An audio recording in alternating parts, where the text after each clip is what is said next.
This month, we have exciting news to share, such as our brand new AI websites and significant improvements to all Gamma projects, including vertical cards, animations, and more.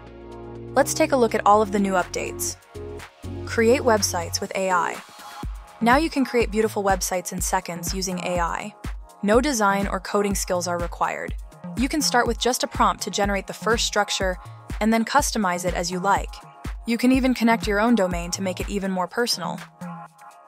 Create a new website by clicking on Sites from your home dashboard, or turn an existing Gamma project into a website by clicking on the Options button and selecting Publish to Site. New animations.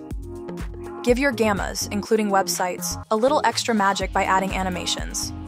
Simply go to Page Setup and toggle the animation option. No extra work is needed to make your Gammas more dynamic.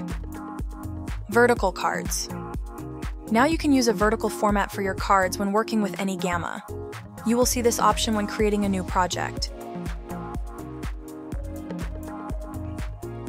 If you want to change an existing one, just go to Page Setup and select Portrait under Card Size. This format is great for creating social media posts and beautiful documents. Contributors block. Display the collaborators that worked on a Gamma project with the Contributors block. You can add it by using the / command on any card. You can also select which contributors to display under its settings by simply toggling on and off the individual names. Performance improvements.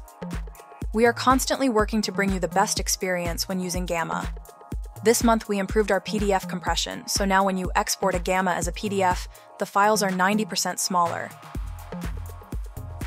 We also improved our search performance so you can search your Gammas faster. To do so, just press Command K from anywhere in the app. That's it for now, but there is more to come. Try these new features at gamma.app and present your ideas in the most stunning way imaginable. Don't forget to subscribe for more updates.